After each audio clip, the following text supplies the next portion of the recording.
दारूसाठी पैसे का मागितले म्हणून एका तरुणाचा अमानुषपणे दगडांनी ठेचून खून करण्यात आल्याची धक्कादायक घटना समोर आली आहे। हे हत्याकांड इतकं क्रूर होतं की पोलीसही हादरले।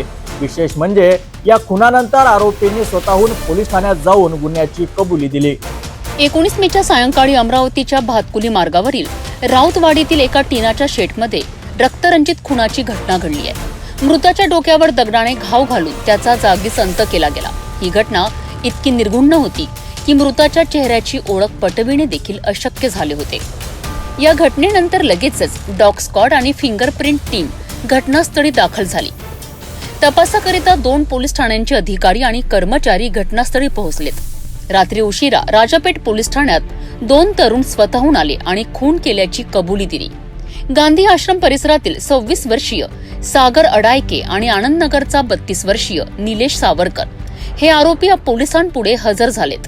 त्यांच्या कबुलीनंतर पोलिसांनी तिसरा आरोपी विक्की सरकटे याला ताब्यात घेतले। मृतकाची ओळख पटविण्याकरिता पोलिसांना वेळ लागला।